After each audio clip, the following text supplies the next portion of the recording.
there's been a lot of buzz about Masai Ujiri's future with the Toronto Raptors, and more specifically, with a regime change in MLSE, him getting pushed out by the executives that own the Toronto Raptors, especially with his biggest ally, Larry Tannenbaum, likely on his way out as well. And the Raptors already have their predecessor being positioned in place by these executives, and heck, by the media as well. Stuff's getting pushed out in those areas. So we're going to dive into what the latest reports are saying, as we have some new chatter in regards to Masai Ujiri's future, what the whole backstory, the backstage politics for the Raptors organization has been, and why this has serious implications for the future of this Toronto Raptors team. Because again, Masai Ujiri was quintessential in the Raptors turning this franchise around, winning a championship, but there has been a split amongst the fan base about Masai Ujiri's moves, decisions in recent years, and that split has been felt across the front office as well. And Masai Ujiri's contract is up for expiration very, very soon, so there's a lot of stuff going on behind the scenes that's going to have a massive impact on the Toronto Raptors. So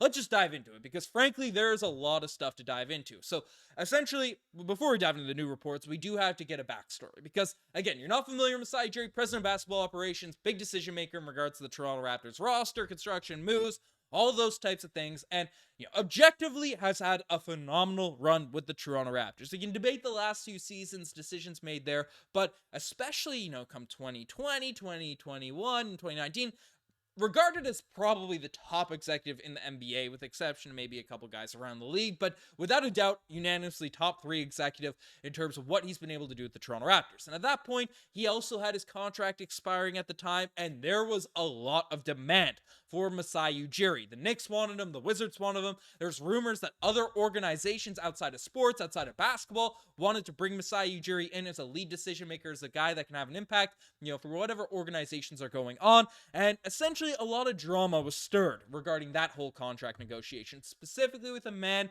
named Edward Rogers, who's a big executive at MLSE, or essentially Rogers Communications, and then owners of MLSE, a big hierarchy in terms of business ownership and stuff. And essentially, if you're not familiar, when those contract negotiations were going on, Edward Rogers didn't want Masai Ujiri back. Essentially, Rogers actively fought plans to keep Masai Ujiri ahead of Toronto Raptors this summer, saying that he was not worth the amount that was offered, and then tried to extract an extraordinary benefit for his own company, the Toronto Stars Learn. Doug Smith did a whole deep dive into this. I have a whole video on this as well, basically trashing out Edward Rogers, because again, everyone wanted Masai Ujiri back. This was one of the craziest takes anyone could make, that Masai Ujiri wasn't worth this money back in 2020, 2021. But again, some people are now supporting Edward Rogers for stuff that's coming out. There was some other things regarding Edward Rogers. Essentially, CBC did a whole thing about the undertones in terms of some of Edward Rogers' comments and stuff. Again, not going to dive into any of that there, but there was a lot of hate towards this man, Edward Rogers, in regards to his negotiations with Masai Ujiri, and, him essentially kind of breaking off, that tight bond the Raptors and Masai Ujiri had there for what it seemed like a stretch. Now, Masai Ujiri addressed this. He addressed this recently in regards to his future and things that have come out, so we do have to give both sides, because again, I see whenever things are talked about this, Edward Rogers getting dunked on a ton, but essentially, and Edward Rogers said this specifically. I'll dive into Masai's quote after, but he said that he has the utmost respect for Masai Ujiri, citing his leadership, track record, scouting, building a roster, and his global citizenship. Essentially, above all, I respect the man. Masai built an NBA champion. I have every confidence in him and his team to do it again. Essentially, negotiations can test both sides, and said it was unfortunate that the confidential board proceedings were made public. So, essentially, Edward Rogers came out and did support Masai Ujiri, talked about the backsides of business. Someone runs a business. So there's a lot of stuff that goes on. So, that is something that didn't get a lot of recognition, but it seemed like the fences were mended. And then, essentially, Masai Ujiri had some interesting quotes and comments himself regarding this whole situation. Essentially, this summer, regards to asking about his future, about his contract and stuff, he says, "I'm still Masai Ujiri. Nothing's going to change that. I guarantee you that. Sometimes it's perceived that outside the whole politics of this, my focus, you guys all know it. I'm not trying to paint a different picture. You know who I am.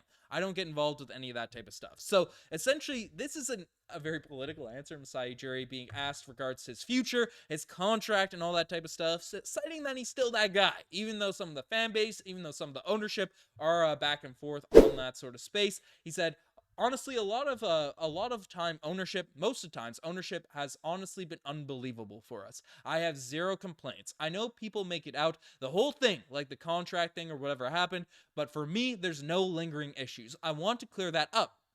There's none at all. We move forward. As long as I'm there, I work the best possible way I can here to win, to build this team, to grow, because it is a pride for me. So again, and you heard this quote, and we talked about this again as well on the channel. Essentially, he kept emphasizing, as long as I'm here, as long as I'm head of this board in terms of what's going on, right? He was using that sort of tone of voice, which had some people worried about his future, but he did address how there's no beef, there's no crazy stuff going on between him, Edward Rogers, at least publicly, in terms of what's happening. But essentially, Larry Tannenbaum is the guy that is Masai Ujiri's biggest ally, his biggest sort of friend out there in the big conglomerate that's MLSE, the ownership of this Toronto Raptors team. And there's big news regarding the Toronto, I guess, Larry Tannenbaum, the sport, basketball in Toronto, everything that's happening there. With Larry Tannenbaum specifically buying into a WNBA team. As a monumental day, it would be a little more than a pipe dream for MLSE and cheer Larry Tannenbaum. But essentially, MLSE, Maple Leaf Sports Entertainment chair Larry Tannenbaum's vision and persistence and deep pockets, according to Josh Lewberg. Essentially, Tannenbaum has been chasing a WNBA team for years, and his most recent proposal was rejected by the MLSE board. So the billionaire sports mogul said, fine, I'll do it myself. And the Toronto's WNBA team will be privately funded and by Tannenbaum's holdings company, Kilmer Sports Ventures, and not by the Canadian sports giant MLSE. So there's been a lot of stuff and a little bit of a public falling out between Larry Tannenbaum as well as MLSE. So Edward Rogers, all these types of players, big names in the front office executive situation for the Toronto Raptors, for the stuff that's going on. But MLSE essentially is not going in with Larry Tannenbaum, and Tannenbaum's main focus is going to be on this WNBA team stuff that's going on along these lines. So essentially, with this falling out, Masai Ujiri's biggest ally likely being up because, again, this is what the new report kind of states in a little Q&A from Eric Kareen. Essentially, for those who don't know, Larry Tannenbaum has sold some of his equity in MLSE and formed his own sports group and purchased a French soccer team and a WNBA expansion team.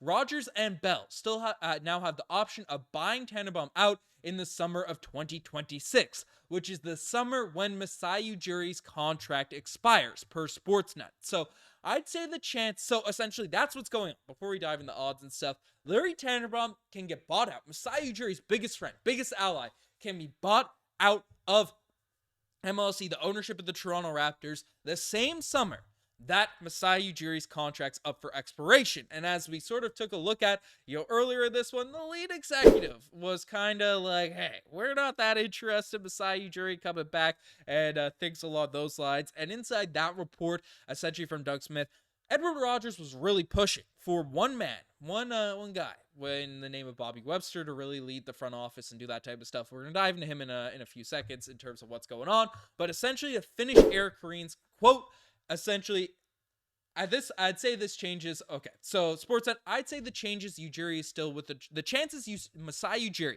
is still with the Toronto Raptors at that point is 35% yes and 65% no. Essentially, he's been in charge of the team for 13 years, and the man who helped him navigate the NBA's inner workings will be out of MLSE. Keith Pelley, now the CEO of MLSE, is a smart man, but the combination of longevity and new challenges and change will lead to a parting of ways. And that's what Eric Kareen is projecting with his insider knowledge on this Toronto Raptors organization. So he's projecting a 35% chance that Masai Ujiri is staying, and essentially another whole piece in this, in terms of what's going on, is this man, who I just kind of alluded to, Bobby Webster. Because, again, Bobby Webster is a guy that run up the ranks in terms of GM of the Toronto Raptors, was given a lot of the credit for the Kawhi Leonard trade that was negotiated, facilitated with the San Antonio Spurs, one of the league's top up and rising executives, was put on this list. And we made a whole video when this list came out, Bobby Webster being on it, in terms of some of the quotes that are being put on here about Bobby Webster. Essentially, Webster's been the Raptors GM for 7 years now, and despite his youth, has helped navigate the organization to an NBA title in that time. He is seen as one of the league's brightest executives, even as he sits number 2 of the Raptors organization between vice chairman and team president Masai Ujiri. Webster's worked at the league office and as a collective bargaining agreement work prior to joining Toronto. He's respected enough and has been successful enough in Toronto that he should get a chance to run his own team at some point. Ujiri said as much in 2019 after the Raptors' first title. He's going to head a team at some point. Hopefully he doesn't overthrow me. Well, Masai, essentially with how the timelines are coming up, with Larry Tannebaum on his way out when his contract expires, Edward Rogers directly saying, back when Masai Ujiri was at the peak popularity, the peak of his powers, when no one was questioning anything Masai Ujiri did, he was saying, hey, why don't we just give the reins to Bobby Webster? He's cheaper, makes more sense, it's better for the company, better for the margin stuff that's going on. And now, after a rough few years for the Toronto Raptors, couple years at least, in terms of decisions, things not working out, the Malachi Flynn's, whatever's happening with this team, this man, I project, and essentially, we're getting the feels from the insiders and stuff like that with Larry Tannebaum out, a guy already in the wings. That is good, right? Bobby Webster is nice, is in that position. I project the heavyweights to really not be that interesting, giving a massive contract to Masai Ujiri the same way they did in 2021. Now, again, is that the right move? Is that the right thing? Because regardless of what you think of Masai Ujiri's record over the past couple of years, he still, even in that time, drafted Scottie Barnes, did a lot of solid sort of trades. I really like the Davion Mitchell move he made this summer, to lead this team through a rebuild in terms of what's going on. Does it make sense to let him walk? I don't care about Rogers money, Bell money. Their cell phone bills are ridiculous. If they could take a little, if they're charging us this much for our cell phone bills, they can pay Masai Ujiri. Just let it happen. But I don't know. I think the politics in terms of what's going on with the latest reports, with this whole backstory, Masai Ujiri is probably not going to be the head of the front office in 2026. Again, there's a bit of time between now and then, how the Raptors can turn this franchise around and stuff, but there's a lot of things at play. But let me know in the comment section, do you want to see Masai Ujiri back? Do you think he'll be back? I want to know, but you guys have best thing as far. Subscribe to the channel if you guys haven't already. I'm signing out. Cheers.